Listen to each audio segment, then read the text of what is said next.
상류 사회로 가는 세 가지. 만약 당신이 로또에 맞아서 부자가 되었다고 치자. 그렇다면 당신은 다음에 무엇을 할 것인가? 아마도 당신은 이제 부자가 되었으니 부자 흉내를 내려고 할 것이다. 예를 들면 강남 아파트를 사고 비싼 스포츠카를 사고 럭셔리 명품을 살 것이다. 그러나 당신은 상류 사회에 진입하는 것은 실패할 것이다. 아무리 돈이 많아도 갑자기 부자가 되면 결국 상류 사회에서 왕따를 당할 것이다. 상류 사회는 돈만 많다고 들어가는 곳이 아니다. 왜냐하면 그들만의 불문율이 있기 때문이다. 피에르 부르디유는 각 계급 간의 구별짓기를 한다고 믿었다. 계급을 뛰어넘으려면 경제적 자본 이외에도 세 가지가 더 필요하다고 믿었다. 1. 문화자본. 2. 학벌자본. 3. 사회관계자본. 이렇게 세 가지가 더 필요하다. 1. 문화자본. 먼저 문화자본이란 상류 사회에서 얼마나 문화와 예술에 대해 깊이 알고 예술을 즐길 수 있는지를 말한다. 이것은 음악, 미술, 스포츠 등을 포함한다. 경박하고 무식한 트로트가 아니라 리스트, 파가니니, 슈베르트, 모차르트 등을 알아야 한다. 전시회장에서 인상파 화가들에 대해 이야기할 줄 알아야 한다. 골프, 승마와 같은 고급 스포츠를 할 줄 알아야 한다. 그런데 이 문화자본이라는 것이 자세히 들여다보면 19세기 부르주아지가 즐겼던 문화라는 것을 알 수 있다. 그 부르주아지가 지금의 자본가 계급이 된 것이다. 따라서 상류 사회는 그 당시 유행했던 예술품을 수집하고 음악을 들으며 스포츠를 즐기는 것이다. 1. 학벌자본. 명문대를 졸업하면 학벌자본이 생긴다. 명문대 경제학과와 법학과를 동시에 졸업하고 지금은 60대가 된 사람이 있다. 이 사람이 하는 얘기가 자기가 경제학과 동문회를 가면 대기업 사장, 상무가 대부분이고 법학과 동문회를 가면 국회의원, 고위 공무원이 많다고 한다. 즉 좋은 학교를 졸업하면 생기는 것이 바로 학벌자본이다. 3. 사회관계자본. 마지막으로 사회관계자본은 문화자본과 학벌자본이 있으면 자연스럽게 생기는 결과물이다. 예를 들어 의대를 들어가면 의사 친구가 생기고 로스쿨에 들어가면 변호사, 판검사 친구가 생기는 것이다. 즉, 자본주의 사회에서 상류층으로 가기 위해서는 경제적 자본만으로는 충분하지 않다. 상류층이 되려면 경제적 자본 외에 위에 세 가지 자본이 더해져야 한다. 그러나 이 세 가지 자본을 획득하려면 최소한 20년에서 30년이 걸린다. 결국 벼락 부자들은 자신이 할 수 없다는 것을 깨닫는다. 그러니 벼락 부자라 할지라도 이 세 가지 자본을 가지려는 노력을 해야 겨우 자식대에서 상류 사회로 진입할 수 있다. 그래서 벼락 부자는 자식들을 명문대 보내려 고액 과외를 시키고 자녀들을 유학 보내는 것이다. 벼락 부자가 이미 경제적 자본을 갖추었다면 셋 중에 가장 중요한 것은 바로 학벌 자본이다. 왜냐하면 아무리 부자라 하더라도 학벌 자본은 돈으로서 만들 수 없기 때문이다. 그래서 학벌 자본이 가장 중요하다. 즉, 학벌 자본, 문화 자본, 사회 관계 자본이 상류 사회로 들어가는 진입 장벽이다. 그러나 세 가지 자본이 있다고 하더라도 자본주의 사회에서는 경제적 자본이 가장 중요하다. 아무리 명문대를 졸업하고 대기업 임원이 되었어도 결국 경제적 자본이 없다면 상류 사회에서는 고급 노예일 뿐이다. 자본주의에서 계급은 어떻게 나뉠까? 1. 상류층. 2. 중산층. 3. 하류층. 이렇게 세 가지로 나뉜다. 하류층은 중산층이 되려 노력하고 중산층은 상류층이 되려 노력한다. 그렇다면 하류층, 중산층, 상류층의 불문율에 대해 알아보자. 불문율. 1. 돈. 가끔 해외 토픽 등을 보면 로또에 맞아 몇백억이 생긴 사람이 몇 년 뒤에는 돈을 다 잃고 거지가 되었다는 뉴스를 보게 된다. 왜 그럴까? 하류층은 돈이 생기면 돈을 나눠야 한다는 것이 불문율이기 때문이다. 왜냐하면 그들 스스로 큰 돈을 벌어보지 못했기 때문이다. 따라서 그들은 큰 돈을 운용할 능력이 없다. 그러니 그 돈을 이웃들에게 나눠주었다가 만약 자신이 어려워졌을 때 그들에게 도움을 받는다고 생각한다. 그래서 그들은 형제, 자매, 친척들에게 아파트, 자동차 등을 사준다.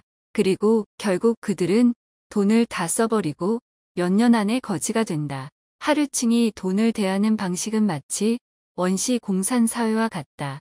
원시인들은 냉장고가 없었다. 이웃이 곧 냉장고인 셈이다.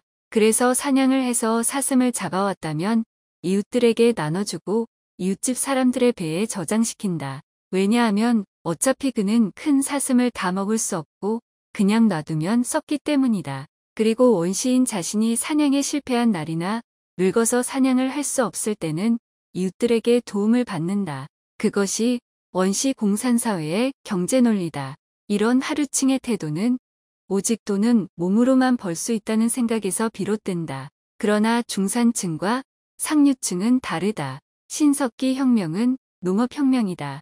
이유는 쌀이나 밀이 오랫동안 저장이 가능했기 때문이다. 농업의 잉여 농산물 때문에 노예와 지배자의 계급이 생겨났고 더 많은 농토를 빼앗기 위해 전쟁이 일어났다. 중산층과 상류층은 쌀과 밀을 대하는 태도로 돈을 대한다. 중산층은 돈은 저장하는 것이라 생각해 돈을 관리한다.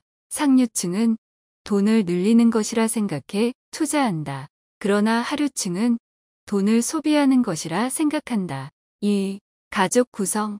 하류층은 여성 중심으로 돌아간다. 중산층은 남성 중심으로 돌아가고 상류층은 돈 중심으로 돌아간다. 하류층이 여성 중심인 이유는 무엇일까?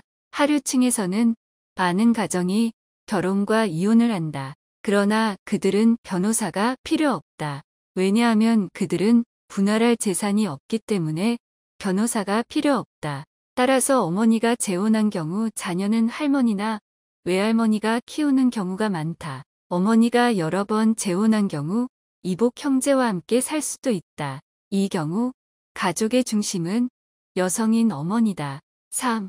음식. 하류층은 배부르게 먹었나? 가 중요하다. 중산층은 맛이 있었나? 가 중요하다. 그러나 상류층은 보기 좋았나? 가 중요하다. 왜냐하면 하류층은 음식은 생존이고 중산층은 질이 중요하며 상류층은 예술적 감각이 중요하기 때문이다. 가난은 대물림된다. 대물림되는 가난은 두 세대 이상이 가난한 상태를 벗어나지 못하는 것을 의미한다. 하류층에서 중산층으로, 중산층에서 상류층으로 계층을 이동하려면 어떻게 해야 할까? 교육과 인간관계 두 가지다. 하류층에서 중산층으로 가는 것은 교육과 인간관계 중 하나만 있어도 된다. 하류층 아이가 공부를 잘해 명문대 진학을 하거나 그를 도와줄 사람만 있으면 된다. 하류층과 중산층 모두 노동을 하지만 하류층은 주로 몸을 쓰고 중산층은 두뇌를 사용한다. 그러나 하류층이나 중산층이 상류층으로 가려면 교육뿐만 아니라 인간관계도 중요하다.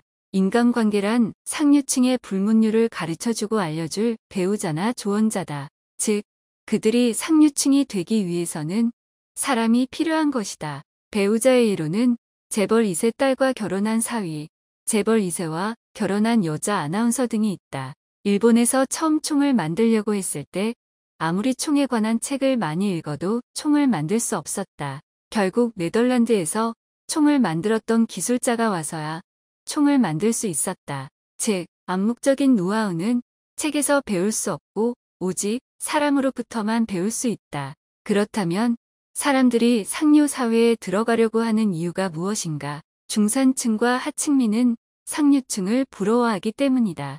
그것이 인간의 본성이다. 이러한 상승 경향을 허영심이라고 한다. 그래서 중산층은 돈을 벌어 명품을 사고 강남으로 이사해 비싼 아파트를 사고 자녀들의 비싼 과외에 대부분의 돈을 쓴다. 허영심이 왜 문제일까? 허영은 미래를 목적으로 하기 때문이다. 중산층은 상류층이 되기 위해서는 기본적으로 돈이 필요하다. 따라서 그들은 미래의 부자가 되기 위해 현재 열심히 일해서 돈을 벌어야 한다. 그렇다면 현재는 돈을 버는 노예, 미래에는 돈을 벌어 부자라는 공식이 만들어진다. 이것이 자본주의의 논리다. 자본주의의 논리는 종교의 논리와 같다. 기독교에서 현재의 고통은 죽음 후 천국에 가기 위한 것이다. 따라서 자본주의와 종교는 모두 미래의 목적을 위한 수단으로서 현재를 살 것을 요구한다. 결국 자본주의의 논리에 사로잡히면 주인이 아닌 노예의 삶을 살게 되는 것이다. 자본주의의 논리를 어떻게 깨뜨릴 수 있을까? 니체는 영원회귀로 극복하라 했다. 영원회귀란 현재의 삶이 영원히 반복된다는 것이다. 종교의 논리는 현재의 일시적인 고통이 지나고 나면 죽고 영원한 천국이 있다는 것이다. 그러나 영원회귀의 관점에서 보면 현재의 고통은 다음 생에서도 영원히 반복된다. 반대로 현재를 행복하게 살면 죽음 이후 다음 생에서도 행복하게 살 수 있다. 영원회귀의 논리에 따르면 나는 지금 고통받을 이유가 없다. 수십 년 동안 수행을 했던 수도승이 있었다. 인생의 마지막에 수도승은 이런 생각을 했다. 나는 지금까지 태어나서 수도를 하느라 결혼도 안 했다. 그리고 나는 수도만 하며 모든 욕망을 억누르며 살았다. 왜냐하면 내가 죽은 다음 극락에 가기 위해서다. 그런데 만약 내가 죽고 난 후에 극락이 없으면 어떡하지? 내 인생은 망한 것인가? 결론. 나는 생이 반복되거나 천국이 있고 지옥이 있고 믿지 않는다. 나는 죽을 때 컴퓨터에 모니터처럼 툭 꺼질 수도 있다고 생각한다. 미래의 욕망을 위해 허영을 쫓고 돈만 버는 삶은 수도승과 같이 고통과 파멸의 삶이다. 현재를 즐기자.